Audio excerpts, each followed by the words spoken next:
तो हेलो जी, कैसे हैं आप सब लोग। मैं आपका दोस्त ऐसे हेल्पर, और आज के वीडियो में हम लोग सॉल्व करने वाले हैं एक और नया पजल। तो यार इस पजल में कहा गया है कि एक सिंगल टूर्नामेंट हो रहा था, ठीक है। Single elimination tournament. Single elimination tournament एक ऐसा टूर्नामेंट होता है जिसमें हर मैच के अंदर, यानी हर राउंड के हर मैच के अंदर एक प्लेयर को एलिमिनेट कर देते हैं। तो उसमें एक टेनिस ग्रैंड स्लैम चैंपियनशिप हो रही थी, जिसमें हर जो पार्टिसिपेंट जो भी हार जाता था किसी भी मैच में, वो सीधा आगे के राउंड से एलिमिनेट हो जाएगा, ठीक है। और ऐसा हम तब तक करेंगे जब तक हमें एक सिंगल विनर नहीं मिल जाता। तो अगर एन प्लेयर्स हैं स्टार्टिंग में मैच के, और तो तुम्हें क्या करना है कि जो क्वेश्चंस हैं उनका जवाब देना है, ठीक है। तो पहला क्वेश्चन उन्होंने ये पूछा कि टोटल नंबर ऑफ मैचेस कितने करवाने पड़ेंगे जिससे हमें एक विनर मिल सके। दूसरा दूसरा हमें क्वेश्चन ये कहा गया है कि कितने राउंड्स कराने पड़ेंगे इस टूर्नामेंट में। और तीसरा क्वेश्चन ये है कि कितने मैचेस हमें और कराने पड़ेंगे ताकि हमें ये पता चल पाए कि जो सेकंड बेस्ट पार्टिसिपेंट है, यानी जो सेकंड आएगा, उसके लिए हमें कितने मैचेस करवाने पड़ेंगे, जो भी हमें डेटा मैच से मिला है। तो यार ये काफ़ी मतलब लेंथी पजल है और इसमें मैथमेटिक्स काफ़ी ज़्यादा है, तो मैं चाहूँगा वीडियो को पॉज करें और खुद एक बार ट्राई करें। तो मैं उम्मीद करता हूँ यार आपने इस क्वेश्चन को ट्राई करने की कोशिश करी होगी, तो मैं अब आपको समझाता हूँ ये कैसे होगा। तो यार इस मान लो, क्योंकि हमें पहले बता भी दिया गया था कि टोटल प्लेयर्स जो हैं वो n है। तो अगर मुझे विनर चाहिए तो विनर मतलब मुझे n-1 प्लेयर्स को रिमूव करना पड़ेगा। -1 इसलिए क्योंकि एक तो विनर ही होगा, विनर को छोड़ के बाकी सभी को एलिमिनेट करना होगा, ठीक है। और हमें ये भी बोला गया कि हर मैच के अंदर एक प्लेयर जो है उसे रिमूव करना है। तो अगर राउंड वन में n प्लेयर्स थे, तो राउंड वन में अगर n प्लेयर्स थे तो n प्लेयर्स में से राउंड वन में मुझे कितने मैच कराने पड़ेंगे, n/2 मैच कराने पड़ेंगे, क्योंकि हर मैच के अंदर से मुझे एक एक प्लेयर को एलिमिनेट करना है।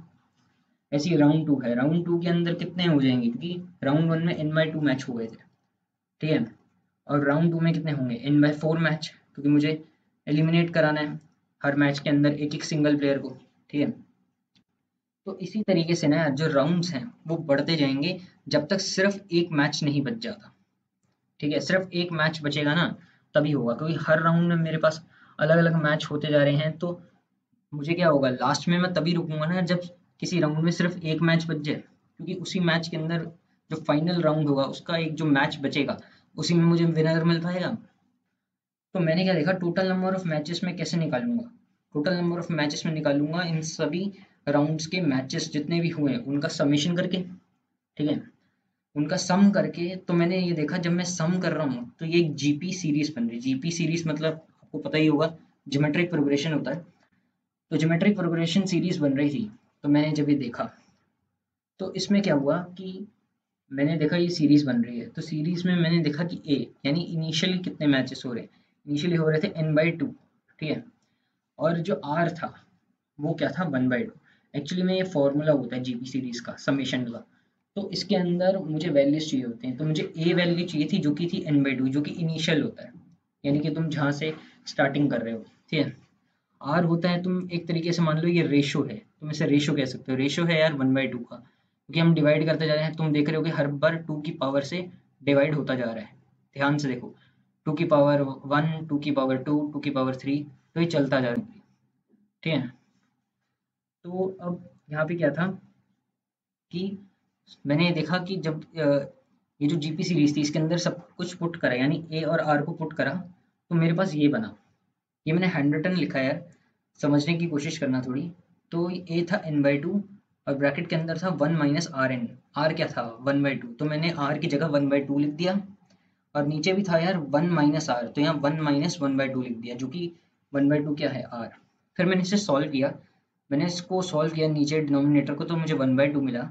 और मैंने n/2 के 2 को, 2 के डिनोमिनेटर को, और जो यहाँ 1/2 का जो 2 डिनोमिनेटर था उसे कैंसिल आउट करके ये बना लिया।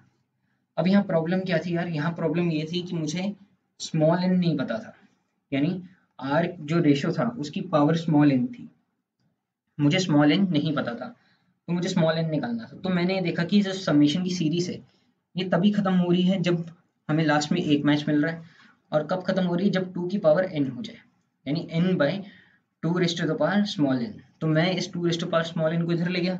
अब मैंने क्या किया यार, दोनों साइड लॉग ले लिया। ये थोड़ा मैथमेटिकल है, दोनों साइड जब मैंने लॉग लिया तो जो 2 की पावर स्मॉल n था वो स्मॉल n बाहर आ गया। ये लॉग की प्रॉपर्टी है यार, ठीक है। तो जो बाहर आ गया, फिर उसके बाद मैंने क्या किया, log 2 को मैं log n के नीचे ले गया, ठीक है। अब ये भी log की प्रॉपर्टी है, जब हम log n बाई log 2 लिखते हैं ना यार, यानी log, मान लो log a by log b लिखते हैं, तो क्या बन जाता है, log बेस b और a। तो मैंने यहीं पे यही चीज़ करी है, यहाँ पे बन गया log 2n। तो मुझे मेरी स्मॉल जो n था, स्मॉल n की वैल्यू मिल चुकी थी, जो कि थी log बेस 2n। तो मैंने उसे यहाँ वापसी आके इसके अंदर डाल दिया, यानी स्मॉल n की वैल्यू यहाँ पर पुट कर दी। तो जब मैंने स्मॉल n की वैल्यू पुट करी यार, तो ये हो गई 2 log 2n, ठीक है। अब मैंने क्या, मेरे लिए एक और बड़ा चैलेंज ये था कि मुझे इसे कन्वर्ट करना था ताकि मुझे n-1 आंसर मिल पाए। तो मैंने क्या किया कि मैंने log 2n को, यहाँ पर देखो, मैंने इसको मान लिया कि p है, तो मैंने दोनों साइड ले लिया log।